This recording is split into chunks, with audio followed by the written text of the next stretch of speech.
As you probably know, in World of Tanks there are countless vehicles, and it's very rarely that wargaming removes vehicles outright. This only really happens when they are either not fitting the tech tree anymore, or because they are OP. Or in the Waffenträger auf I-100's case, both.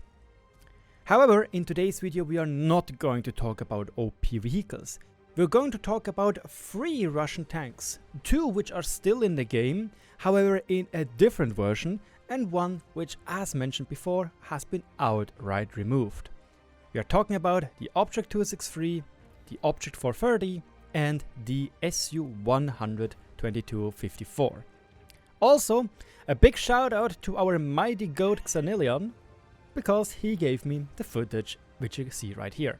Before we go into the 3 different options wargaming could use to reintroduce those vehicles, I want to talk about them individually. Like, what were they like, what changed, at least for the Object 263 and the Object 430, and why I still think those vehicles have a deserved place in World of Tanks in their original form.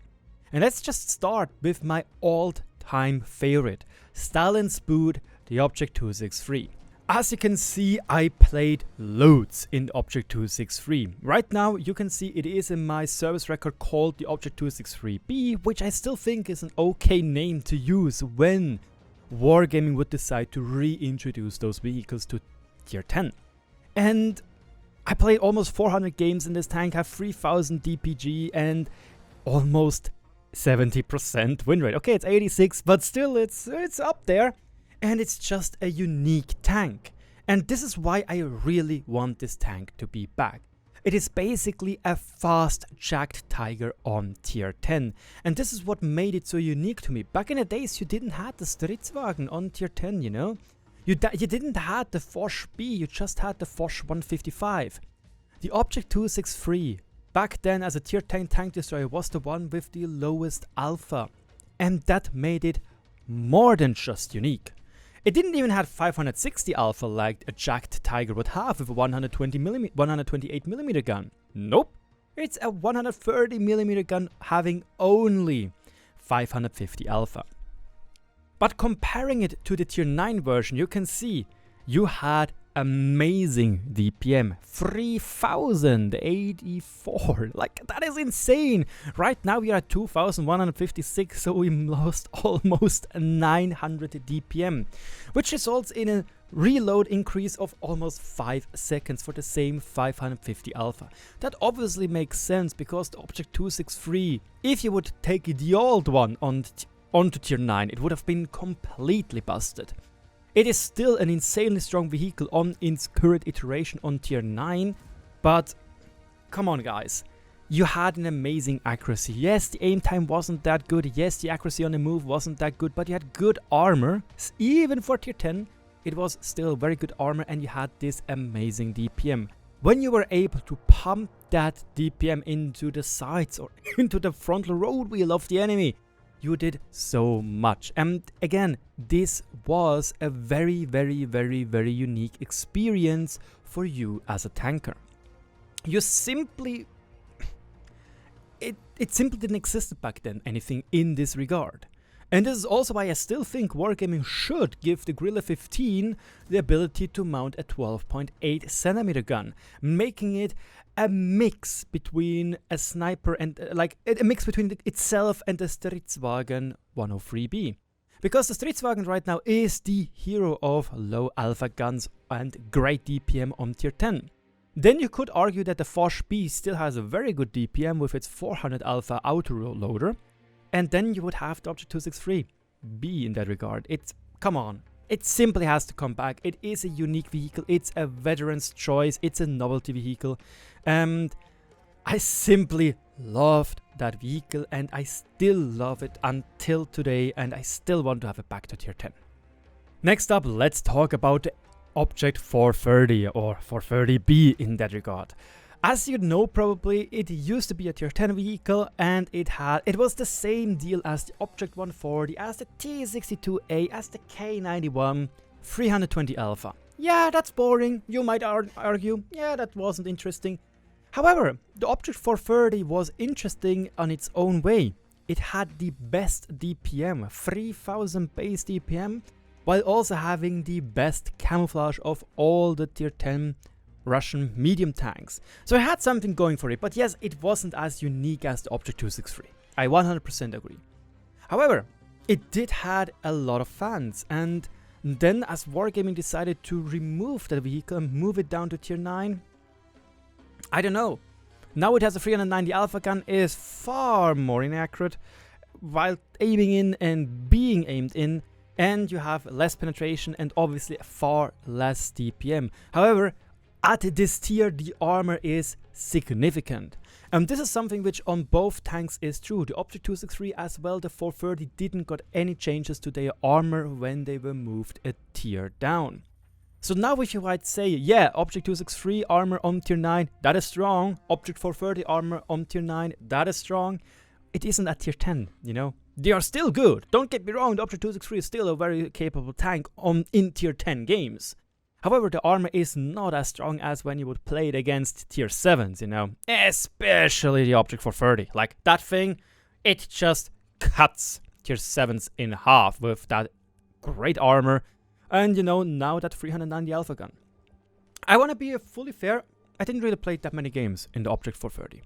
It was only 17 games, which I guess a little bit regret, because it was a unique vehicle on its own way, you know. Sure, 320 alpha, but then again, this vehicle was never considered to be overpowered, so I don't see why it would be a big issue for Wargaming to reintroduce it into the game.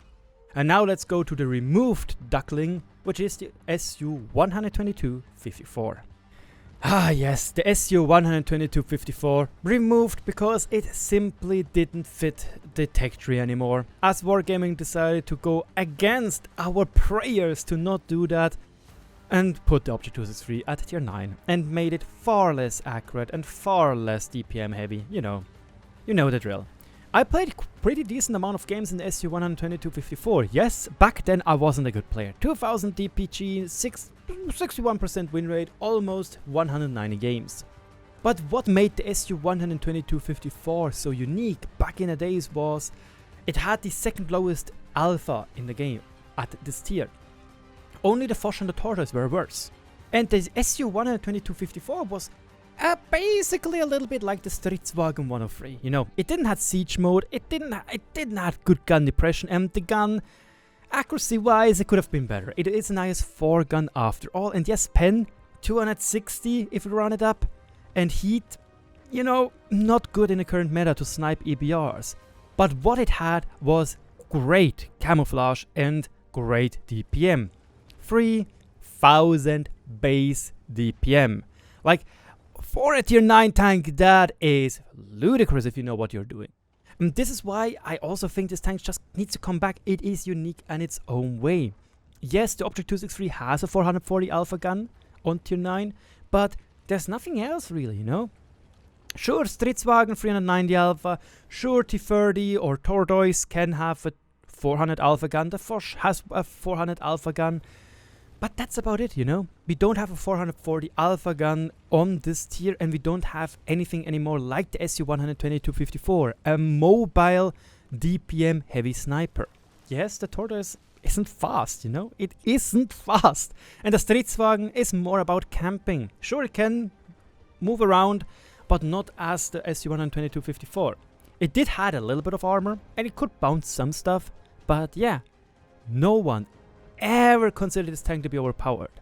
But my god, do I want to have this tank back because it was so unique in its own way. But how could Wargaming bring those tanks back? Let's look at 3 different possibilities.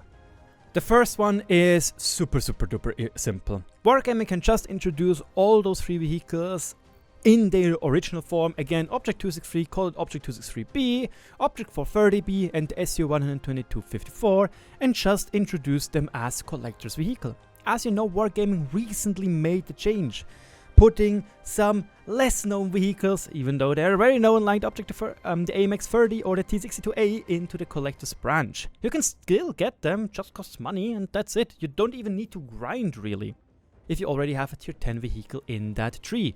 And again, this would be great for veterans like us to get our hands once more on those OG vehicles. So I don't really see why Wargaming wouldn't do that. And again, this would be the simplest way for the company to make again some content for their players with the minimum amount of work they need to do. And the same goes for us players. We don't have to do a lot, we just have to have a tier 10 Russian tank. Who doesn't have that by now? When you're not a new player. Jokes aside. The next one would be a little bit more complicated, and that would be something like a new third personal campaign with tanks, with veteran tanks, you know. You could even put in the Aufklärungspanzer Panther in there, you know, to make it more unique. But however, I would highly suggest for Wargaming to not make those personal missions hard, like maybe in the way of the Excalibur. The Excalibur missions are fairly simple and they're fairly easily done.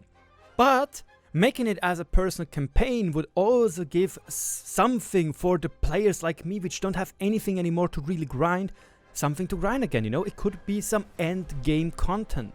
And again, those missions shouldn't be hard. They should be fairly easy. They might take some time to do, but they shouldn't be hard and they shouldn't be frustrating, not like some 279, some 260 missions are. But this could be a way to once more give us very quickly new content for OG players, for all the players actually. And the last way would be as blueprint tanks. Now what are blueprint tanks? And as well, blueprints in general, they just came to the game some time ago. I'm really not a big fan of them.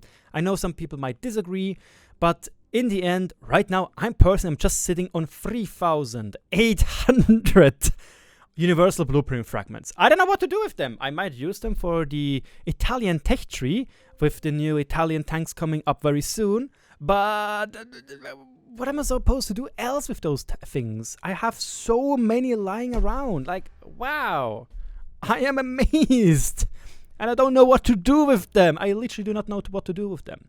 So why not introduce those OG tanks and give them a universal blueprint price tag? So for example, SU-122-54 will cost you 500 universal blueprint fragments.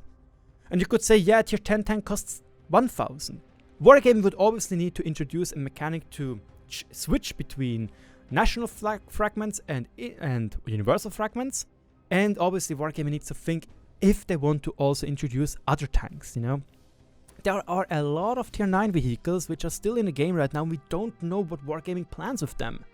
Wargaming could even introduce tanks like the KV-4 KDTS or the Object 780 as blueprint fragment tanks, you know, tanks you can only get via blueprint fragments.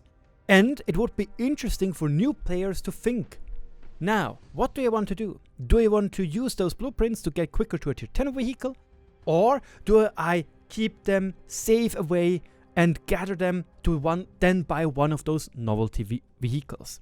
That would be also a fairly interesting way to lengthen or stretchen the end game content for existing players as well as for new players. But yeah, that is everything I'm having for you today. Let me know in the comment section below what you think about this idea and which tank you are missing from World of Tanks. I'm pretty confident I will see a lot of Waffenträger auf I-100. And understandable, I guess. I don't know how this tank would fare in the current meta, especially with a lot of HE spam going around. And with the nerfed version of having less armor and less burst. Who knows? Who knows? Who knows? However, let me know what you think. Do you miss the Object 263? Do you miss the SU-122-54? And do you agree with me? If so, don't forget to subscribe if you managed to go so far in the video. Don't forget to like. Thank you so much for watching, and cheers. Good luck on the battlefield.